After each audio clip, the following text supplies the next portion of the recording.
Next part, we're going to go ahead and show you how we cook our steaks and our beef. So, what I'll do is I'm going to cook the sirloin, and let's start off by seasoning these bad boys. And here, let's do this. Move this out of the way. So, I usually just lay mine out, and what I'm going to do is I'm going to season mine with, here we go. The very teriyaki. So stuff is good, and the reason I like about this is it's all in the bottle. You don't have to grab a whole bunch of stuff. You just use just this one. Keep in mind though, I think we need to tell these guys when it comes to using seasoning, either as or using sauces as either a seasoning or as a sauce to put on your meat. You want to be careful that you find ones with low in starch. And so, for example, this teriyaki, I'm going to use a little bit of it, but I'm not going to use a lot, because if you look at the back, you'll find that it has a good amount of sugar. And it's not really the carbohydrates, it's the sugar that's really bad. So if we stick with our rolls, we want to be low on sugar. So we can use some, but don't use a lot of it. So this stuff is good. I know you're going to want to load it up once you taste this stuff. So, oh. Hopefully not that much. So, here, I think this should be pretty good. Let's go ahead and mush at it a little bit with my hands. That's even a men marinade food. Yeah. You know, beat at it a little bit. And I think we're almost good. Here, Dan, can you pour a little bit for me? Yeah, sure thing. Just right on top. Just a dab. That good? Perfect. All right. Rub it a little bit, and there you go. Seasoned and marinated. All right. And we're going to do the same with the beef that we did with the chicken. We're going to slightly undercook it. And of course, with beef, you can eat it a little rare if you like. So with these being very thin strips, we're going to slap it on here for just a bit, and we'll be good. Let's just move that out of the way a little bit. I'm going to make sure they all fit on there. This is why we get a big form. So there is no second round. We're making them all fit. Okay. So let's let that cook. And next thing we're going to do is we're going to cook our lean ground beef. And this is a recipe. It's really easy. It's kind of like meatloaf. So what we're doing is we're going to be using 1 egg, and this is approximately, I think, about 1 or 2 pounds. So it's not too much. So crack 1 egg in there, and we'll go ahead and put a little bit of ketchup. Yeah, that sounded good. And where's my seasoning? Here it is. This is basically just steak seasoning. Nothing fancy.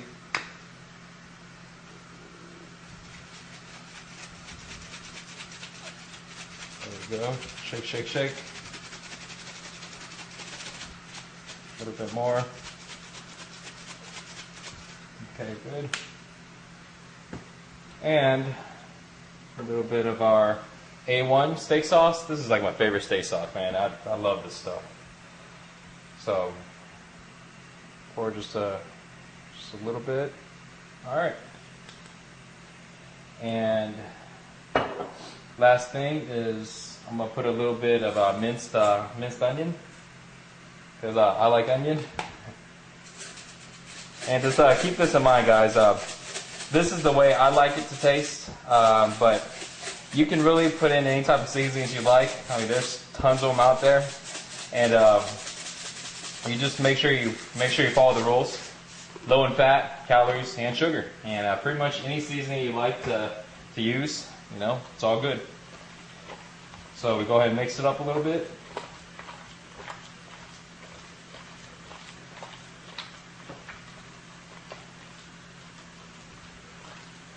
And I don't know, Dan, do people use forks and and spoons when they mix it up. So I've always just grabbed it and. Yeah, I think it's something they only do on like cooking shows. I don't think anybody actually does that in the real world. I don't know. I just use my hands. You know, so, yeah. But there you go. And usually I'll throw it right on the grill, but I'm gonna wait till that's done. And I'm gonna let me put this off to the side. That should actually go be ahead. almost done over here. Actually, yeah, we're good. So Let's here, scrub I'll let these you off. go ahead and take that off. Sure.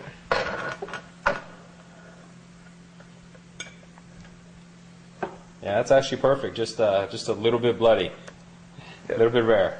Yeah, and yeah, just keep in mind that these are going in the microwave, and once you do, then they'll be perfect. That's how real men eat their meat. A little bit bloody. That looks great too. You can see like all the stuff from the teriyaki sauce. It's gonna be good. Yeah, we're gonna have a good feast after this. Oh yeah. We're not waiting until the next day. We're finishing this all tonight. It's like a buffet in here. Okay. Actually, yeah, you want to throw that meatloaf on? Yeah. Alright. And you can, sometimes I use patties. Sometimes I just go like this. Throw it all on there. Spread it around. Because the thing is, it patties, it doesn't matter. I mean, once you cook it, you break it up into the portion size that you need. So, you don't have to worry about, making perfect little patties. That's for women, little patties. There you go. Let me move this a little bit. Okay, and we're good. Great. All right. So with these steaks are great because they're pretty cheap. The only thing is though, I like to cut these up before putting them on because they cook faster and I find they cook a little more evenly. So which steak is this again? This is a sirloin steak. Cool. Okay. And if I remember correctly, this was pretty cheap. Yep. Not the cheapest beef you can buy, but reasonably priced, and it tastes great too. Yeah, the price of these beef, you can find them if you find them without on sale. They go anywhere from about $3.99 to about $4.99 a pound. Yeah. But what I found is if you find them on sale, you can get them as low as about $2.99 or sometimes even lower. So if you find them for $2.99 a pound, it's a pretty good deal. You probably should stock up a little bit on it. But again, that's what the price is over here in Houston. So. And you were saying before, we're not showing this, but there's also if you really wanted to get like super cheap, you could go with the what was it, the skirt steak? Not the skirt. The skirt's not too bad. It's somewhere about $2.99, maybe a little over. Yeah. Really cheap steak. What I was telling you earlier was I actually like ribeye, but ribeye, unfortunately, guys, is a little high in fat. So it's one of those 20% meals you can eat, but that stuff is good. But the one I was talking about actually is filet mignon. Which most of the time when you find filet mignon, you go to a restaurant to eat it. I mean, you got a little piece of meat like that for what, like, 12, 15, 20 bucks. You go to a store and you buy it, it's like $8.99 a pound, $10 a pound or more. If you find them on sale, you can actually get filet mignon for as low as about $3.99 a pound. I mean, you gotta be a bargain shopper. I actually found filet mignon last time for $2.99 a pound. That's crazy. And I guess that's when it pays to have the freezer, right? Yeah, I got a big freezer at home, guys. Yeah. No joke, Dan. I literally bought 80 pounds. 80 pounds. I would too, $2.99 a pound. Yeah, I mean, they came in, big packages. It wasn't the small ones, but who cares? I'm just gonna cut it up. But yeah, I bought 80 pounds. That's awesome. Yeah. So this way you save a lot of money. You don't got to worry about always looking for price, good deals. And so basically, your diet is you're eating filet mignon every day. Yeah. So awesome. Not too bad, huh? Okay. So for this, I'm going to cut this up into portions here. The first thing I'll usually do is there's sometimes some fat around the edge, and this is not so good for the Tupperware because it's kind of first of all, it's like fat and you don't want to eat it, and second of all, it's kind of very chewy and doesn't taste very good. So first I trim that. Then what I'll do is I'll cut them into little steaks here. Mine's done, Dan. Great. All right, so let me get across here. Should I just grab that? Yep. That looks pretty good, actually. Yeah. That was pretty fast. And perfect. Just a little bit rare, just the way I like it.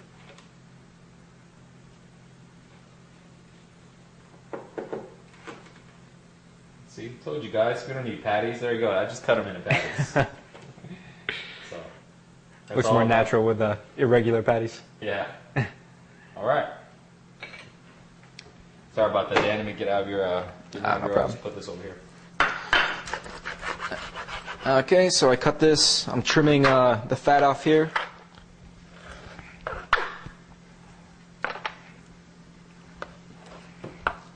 I'll cut them roughly about the same size as a chicken breast.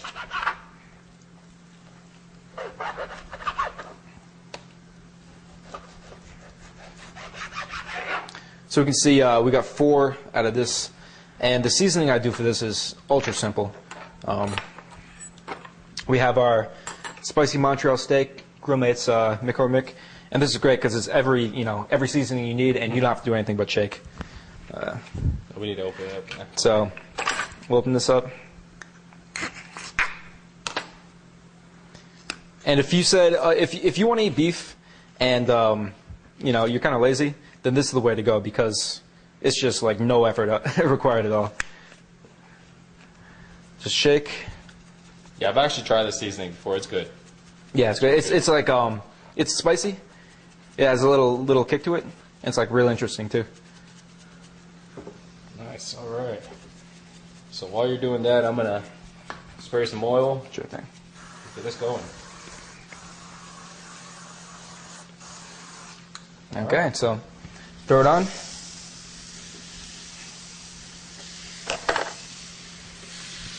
And close it up. All right. Good to go. I'm looking forward to that. I know, yeah, like with the chicken is great as a staple, but I'd love to mix it up every once in a while, and the beef I think is a great way to do that. Yeah. So yeah, this is good. If you cut out the fat, you can go with other choices of steak too. Yeah. So. So I like usually like this sirloin is kind of my main thing. I like the sirloin because you can cook it like really rare. I like it medium rare. So in order to get it medium rare, it's got to be like pretty much like red in the center. Then when you microwave it, it turns out to be medium rare. Yeah. So those are the tricks that take a little while. That's after eating a whole bunch of cooked steak. You're like, damn, how do I get it to where it's perfect? Just Yeah, like exactly. And you guys can skip all that. We did all the hard work for you.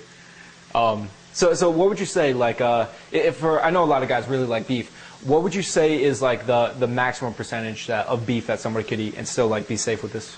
I would say with beef, that's a good question.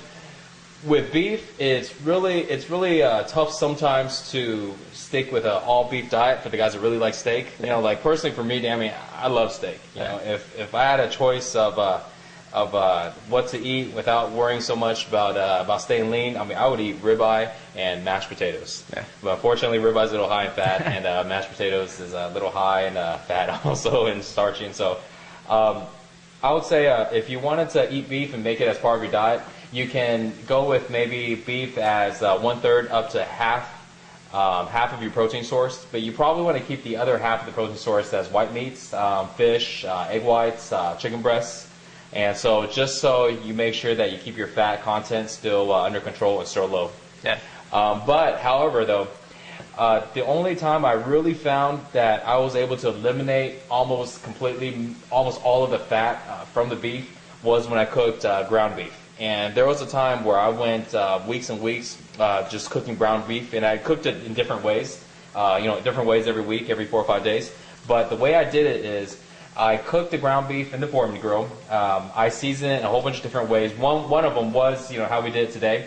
But after you cook it, I put it in a drainer, and I got some type of a big spoon, and I literally pressed all of the fat out of there. And you would think, most of the fat is gone from the Foreman grill, draining out off the side, but there's actually still fat that's in there. So I literally pressed all the fat out, and then I went ahead and put it into another plate. And when I did it like that, I mean, that was very lean beef, at the very end. And that's also a trick when it comes to eating cheap and not spending a lot of money on meat. Because when you do that, there's not really much point to get, the real lean beef because you're going to be getting rid of the fat anyways. So that's actually a trick, guys, when you want to go ahead and eat ground beef, and let's say you want to get a good amount of it and you can't really find any good sales. you can actually get the highest fat of ground beef, which is usually 73 by 27, and you can go ahead and do it the same way. Cook it on the Foreman. I mean, there's going to be a boatload of fat just draining off to the side, and afterwards, when you go ahead and get rid of all the fat, you're still going to have the same exact beef as if you bought the most leanest ones, but you literally saved, you probably only paid about a third of the price. Yeah. And that's a great trick right there. Yeah, and actually, when I did that way, I didn't notice any type of weight gain at all. I've actually gotten much leaner. I gotten lean doing it like that too, instead of white meats. Yeah. That's crazy how cheap this whole system can really be. Yeah. So this, We're good. yep, this is done right here.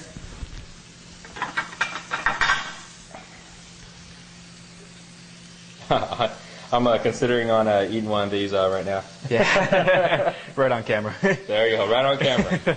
Screw showing you guys how to cook. We gotta eat. Yeah, wait till you see how I eat. Eat with my hands too. I think that's another great thing about the zero willpower system. Now that you mention it, is people think of diets as like very restrictive, and you have to like deprive yourself. But I've seen you eat, and you're eating all the time, and I'm eating all the time too. Yeah. Yeah, it's. I think I eat sometimes even every 1.5 hours. Sometimes. I mean, sometimes like, man, I need to stop. I'm always eating, Yeah. But the thing is, it doesn't add any weight. It's like I look at my abs sometimes just to check, and you're like, yeah, it's still there. Yeah. So, yeah. I mean, imagine if you were on a diet that required willpower, where you couldn't be eating all the time. Like you and I would have no chance of success with something like that. Not at all. Okay, great. So that's how you cook your beef. We'll see you in the next one where we'll be cooking the fish. Yep. No, actually, we didn't cook the chicken breast. The next one is seasoned chicken breast. It's seasoned already, so that should be fast. Yeah.